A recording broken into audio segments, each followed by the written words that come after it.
Welcome back to my Mental Health and Crime channel. My name is Huda London. This is the case of the Idaho quadruple murders that took place exactly a year ago in Idaho, Moscow. May the 4 victims rest in peace, condolence to their families, and may justice be correctly served. We, as students, as 18 to 25-year-olds, 10 minutes from us, just got word that 4 kids were brutally murdered in their beds while they were sleeping. I didn't believe it, for sure. I mean, it didn't make any sense. See if she was okay. She obviously didn't ever respond. It was in the morning. The college town going from shock to fear to international headlines. We're on the ground here in Idaho with all new reporting, the most complete picture yet. It turns out that one of the survivors came face to face with the killer. Have you been able to draw any connections? We do think that he possibly followed them on Instagram. If he's the guy, everyone's been talking about him as this, if he's a great mastermind. He was a criminology student, he was so smart. Based on what we saw in that affidavit, it would appear he wasn't a very good criminal. The shock of being in class with the alleged killer. There's no real way to suspect that your TA would do it. He didn't ever give really good grades before it, and he only gave good grades after it. If it's not Brian Kohlberger, who is it?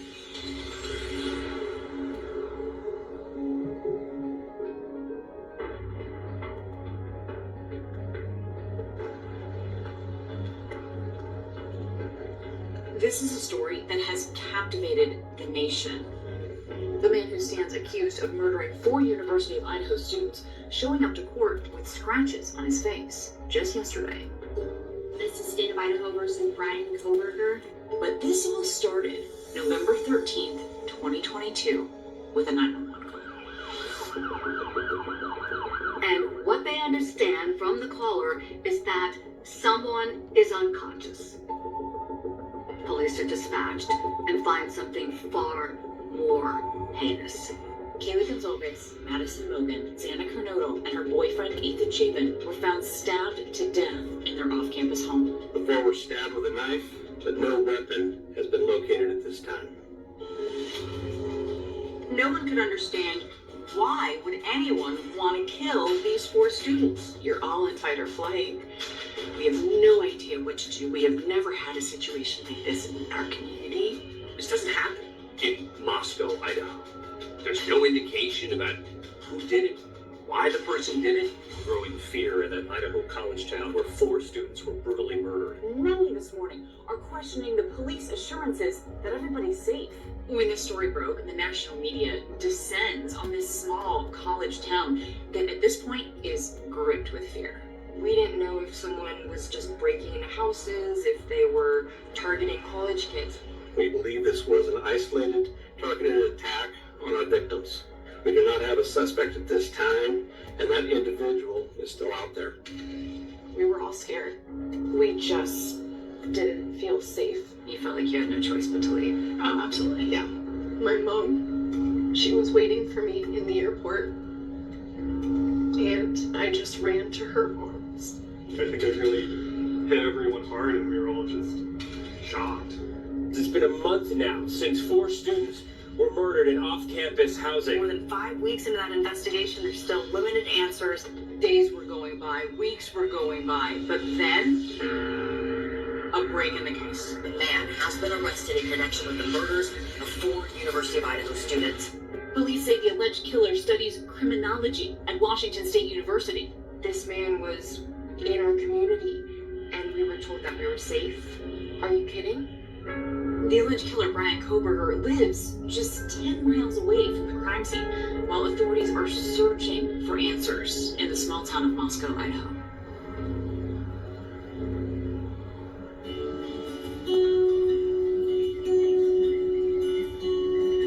Moscow, Idaho, it's nestled in the Palouse, and The Palouse is this sea of rolling wheat hills that just goes as far as the eye can see. This is the wheat capital, the Palouse. This area produces more wheat than just about anywhere in the country.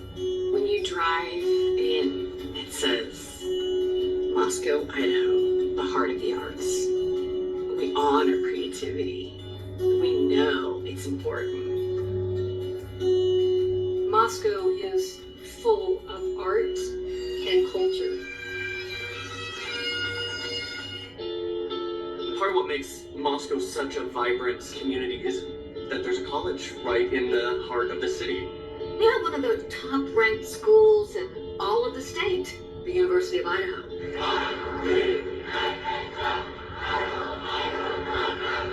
The University of Idaho is known as the home of the Vandals, and so tailgating is huge, obviously, for the games. Every fall to spring, there's about 15,000 new faces that come through. I tell our students this all the time. When you go away in the summer, it's like, wow, everyone take a deep breath because traffic calms down, things are quieter, and they come back and it's lovely chaos. The University of Idaho is well known academically, but it's also the choice for many in the state to attend because of the life on campus. There's the fraternities, there's the sororities, Ombre Grow. Kaylee Gonsalves and Madison Mogan were both in sororities at the University of Idaho, and the now roommates have been childhood best friends. They met in the 6th grade, and pretty much from that day forward, they did absolutely everything together. First dates, first boyfriends, graduated high school. They had their first heartbreaks together. Kaylee was 12, 13 years old. They were blasting Taylor Swift in the basement, comforting each other. One of the other roommates was a young woman named Xana Cornell. She was a junior, and she belonged to the same sorority as Madison Mogan. There was one night it had snowed, and we see a sled, and we just went flying. Her smile was contagious. Her biggest joy in life was to be happy and to make others happy. Xana had started dating a freshman named Ethan Chapin in the spring of 2022, and he spent a lot of time at the girls' house. Xana and Ethan were two peas in a pod. They were goofy. They both had a beautiful smile. They were both kind.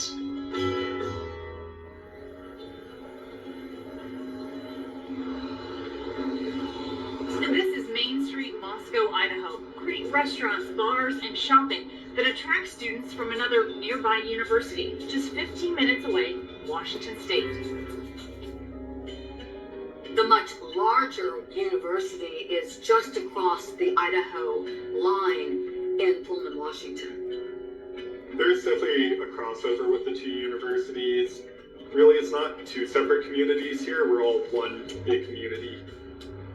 When you want to get a good meal, you go to Moscow. It really is like the hub for shopping, food, entertainment. Often you'll leave the bars and you'll go to the Grubb truck and you'll end your night with your mac and cheese and then you go home. It is an extremely safe place to live. People don't worry about locking their doors, locking their cars. Moscow hadn't had a homicide in more than 7 years. It was definitely a very happy place and feeling very safe, I guess, is the biggest thing. A place where 4 young lives with so much promise were just starting out.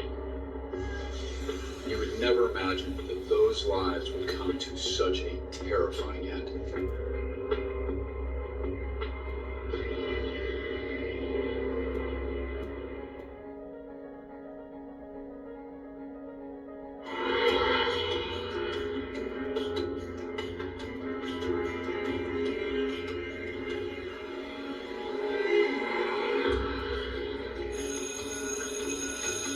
This is the start of the school year. There's that young optimism that exists at the beginning of every school year at every college campus in America. You can just imagine the sparkle of life for these young people. A group of girls who've known each other a long time have found a perfect house just off campus.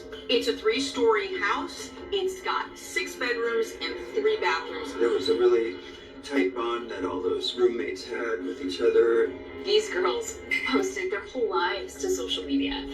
And in those videos, you can see just how much they love each other.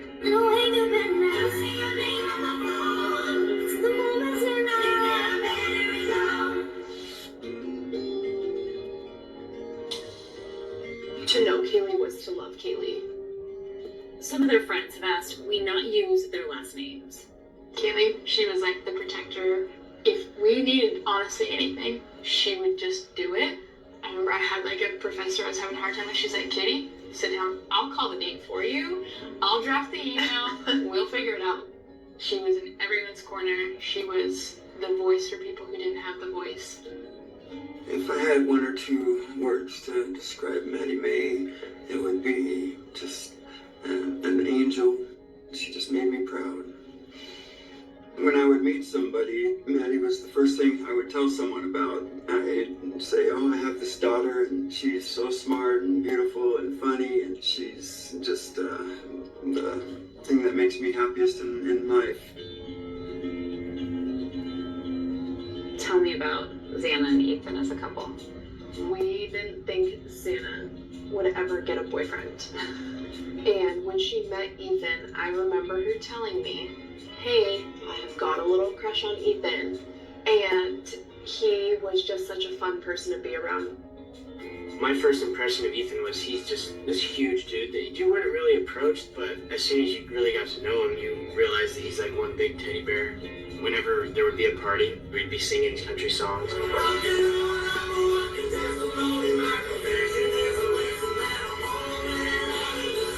Fall in Love by Bailey Zimmerman. That was one of the first songs that Ethan and I had memorized together.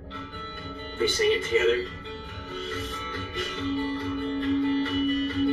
So the house is just a stone's throw away from campus. The school year had kicked off and the house on King Road was bustling. The neighborhood nickname was Fratlantis. It's a cul-de-sac, and people that are part of sororities or fraternities live in these houses away from the actual campus. All the roommates were in sororities. It's a very popular area for students to live, and it's very social. There's always people interacting on the streets at all hours. The house is unique. It's 3 levels. There are 2 bedrooms on each level. Definitely an older home, creaky and noisy, so you can't really walk anywhere without everybody knowing it. It was very homey. It felt like a very nice first home for these girls and their newfound independence. There's this neon sign in the house that says good vibes. It almost seemed to be a house rule. Maddie was very girly. Maddie loved pink everything. Maddie sent me pictures of her room, and it was all pink, of course. She loved wearing pink. She had pink cowboy boots, were probably her favorite thing to wear. For her 21st birthday, everyone had to wear pink. One person had, it wasn't quite the right shade of pink, and then they heard it from her.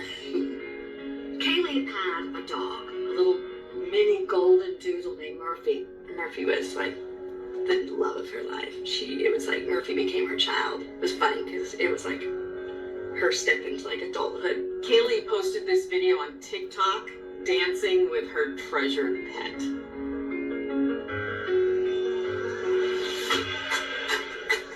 The home has been the known house for parties for a long time. That's why I think Kaylee and Maddie were so excited to move into that specific home together, because it's been that home for as long as I can remember. There was one night when a gathering there resulted in neighbors calling police. On September 1st, the police received a noise complaint at the house. There's footage of the 3 officers who go there. The kids give them a runaround. The cops respond to this by taking their liquor and dumping it.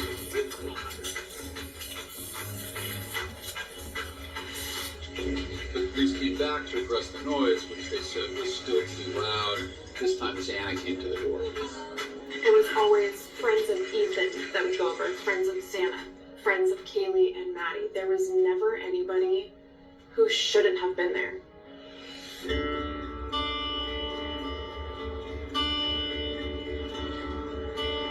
This semester is well underway, and some of the girls had big plans for after they graduated.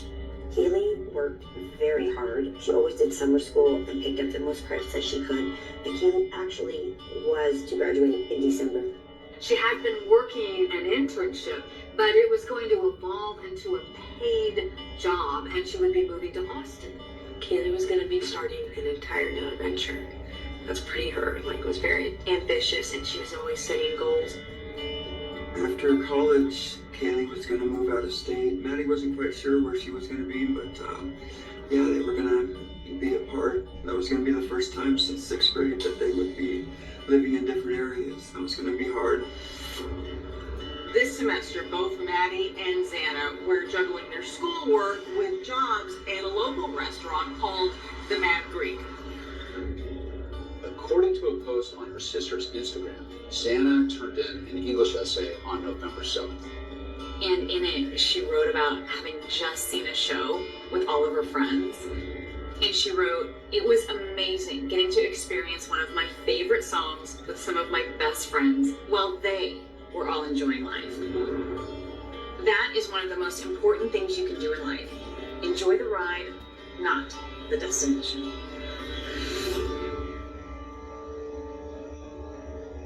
Just 5 days after Xana turned in that essay, she and her boyfriend and her roommates were heading out for a night on the town. And eerily, some of the last moments of their lives were caught on video.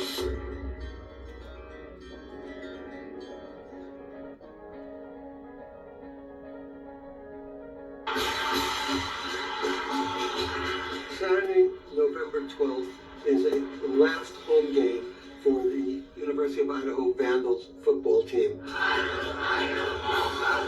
This was a big day for the students. It was the last home game of the season.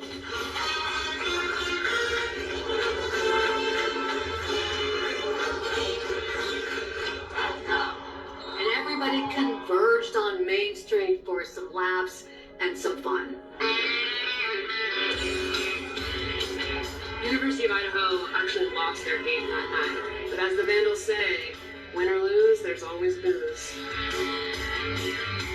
The last football home game is just wrapped up, and everyone is out.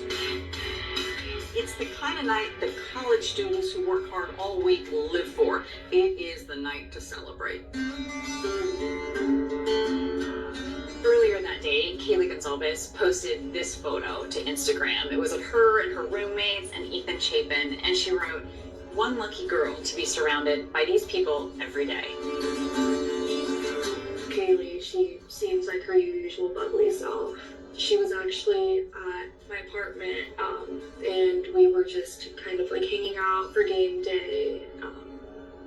And she was and we were just kind of like hanging out for game day. And she was also with her roommates at that time too.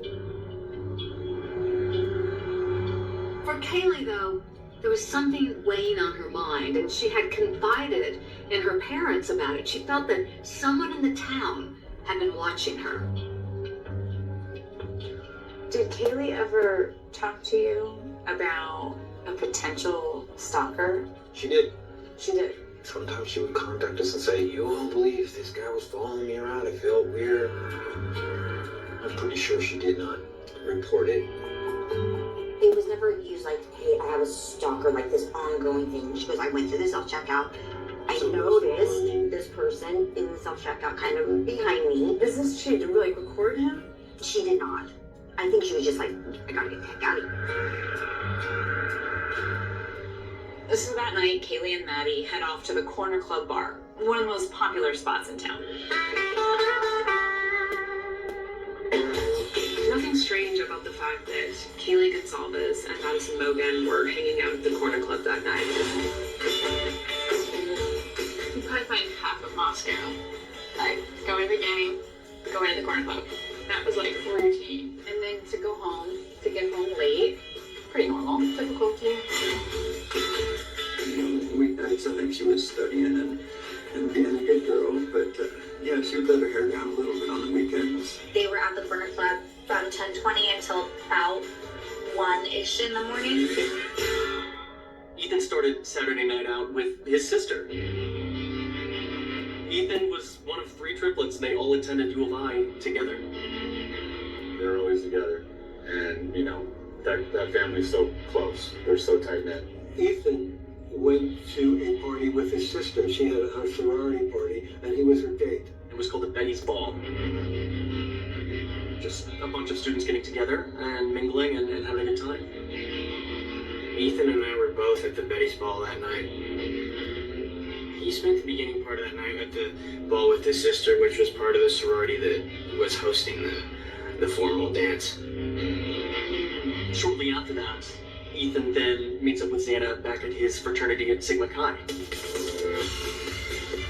They were having a great time at that party. It was totally a normal thing to see Ethan and Xana having a great time, just hanging out with each other, dancing, singing. The University of Idaho is a very Greek university, and the housing where the party takes place at the Sigma Chi, it's a party house. If nothing had happened that night, you'd say, well, this is fun. We live in a world where there are cameras everywhere, so we know a lot about where Kaylee and Maddie were that night and at what time. From that point, they stopped by what's known as Grubb Truck. And Kaylee and Maddie are seen on video from the truck's live streaming camera. It's a food vendor truck that's parked on Main Street downtown. A lot of people stop by there on their way home to get a taco or a burrito or something like that, and then just keep on moving. And these are their last moments, and that's what makes it so poignant. All these videos I found tremendously affecting to see these last moments that will never be relived again. This was just them being them, not even knowing that they're being filmed. Maddie's, I could just tell just by her body language that she was definitely feeling pretty good. That food truck video kills me because just knowing that what they were about to go home to, and they had no idea, and they were so happy. Kaylee and Maddie get carbonara, just the sort of thing you want to have to absorb all the alcohol a night of drinking. They catch a ride back. They grabbed the order, they go. Kaylee called for a ride service because they had been drinking. As for Ethan and Xana, they leave that party at Ethan's frat and head back to the house on King Road. It's a quick walk, 3 or 4 minutes. By 2 a.m., everyone's home. Ethan and Xana, Kaylee and Madison, and their 2 other roommates are all settling in for the night. And so everyone's in there. And yet, still, this is being young. Their night goes on. They're on the phone. Kaylee started making phone calls late at night, which is not unusual for college students. She called her ex-boyfriend multiple times. Remember, there's 3 stories to the house. Kaylee and Maddie were together in Maddie's room on the 3rd floor. Kaylee's dog Murphy was alone in Kaylee's bedroom just down the hall. Ethan was staying over that night in Xana's room, which was on the 2nd floor. One of the other roommates in the house, also on the 2nd floor, and one in her bedroom on the 1st floor. So I think around 3, they probably called it, said, all right, I'll just sleep with you then, Maddie. I think that they ate their pasta and they probably got in bed together like they had so many other Saturday nights. Everything was so normal in that home on King Road. Nobody could have imagined it was about to become a house of horror.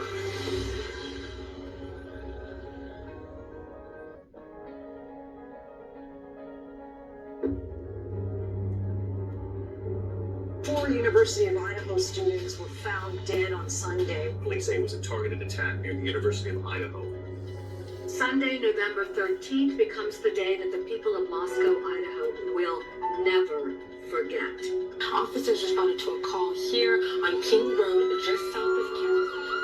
3 police cars went screaming up the street with lights and sirens. I'm going, they never use lights and sirens. What the hell is going on now? It's 11:58 a.m. on a Sunday, and a 911 call comes in that's very confusing. We still don't know who made the 911 call that day, but we do know that the 911 operator spoke to multiple individuals on the phone. What they heard in the 911 call was discussion of like a friend being unconscious. It was not apparent at the time that the call was about 4 murders. So when the police roll up to this house, they're probably thinking this is somebody who had too much to drink. They have no idea what they're about to walk into. People who spoke with them in the aftermath of what they encountered shared this with me, that the officers confronted a sea of silent students. The officers hear one word: dead. When the lead sergeant goes into the house, he later told people that high smell of blood rose up in his nostrils, and it took him back. Whether you're a rookie cop or a seasoned cop, there is nothing that could prepare law enforcement for what they would see in this house. This is a brutal crime scene. These victims were not shot. They were stabbed to death. The brutality that occurred at the different levels of this residence, it's just unheard of. This was a brutal weapon. They weren't stab wounds. You know, they were like large punctures. But at that point in time, no knife could be found. What was baffling to police, they say, is that it didn't appear that there was any forced entry. It doesn't appear that any of the victims had been sexually assaulted. The town, and soon the whole world, comes to know that there are actually 2 survivors in this house. How is it possible that 4 people could be killed in one house and yet have 2 people in the house survive these violent attacks, live to tell the story of what happened in there? With a killer on the loose, you cannot be too careful. The university sends out something called a vandal alert. Basically, a warning to everyone in the community. So they sent out a vandal alert notifying students to shelter in place. So I think a lot of people were kind of shocked and, confused about what was going on. Unfortunately, one of the victims is my very best friend. And when I got the vandal alert that there had been a homicide on campus on King Road, I called her 3 times. She didn't answer. I texted her 4 times. She didn't answer. Just the worst news you could ever possibly imagine. I just kind of went numb for about 30 minutes. It's just not something that you can comprehend in that moment. We were just very shocked, oh my god. We were like, okay, it's an accident. But let's not panic, And I remember texting Kaylee.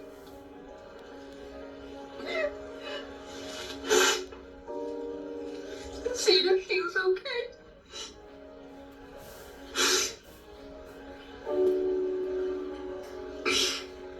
She obviously didn't ever respond. It was in the morning.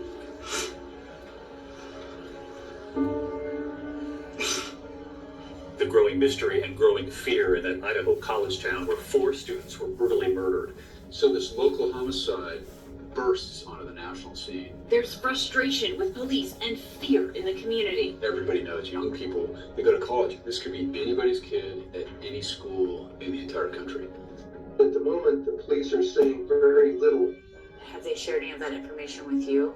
No, they really haven't shared too much with me. I've had very general questions to them, and they got their cards close to their vest. They're not sharing much with me.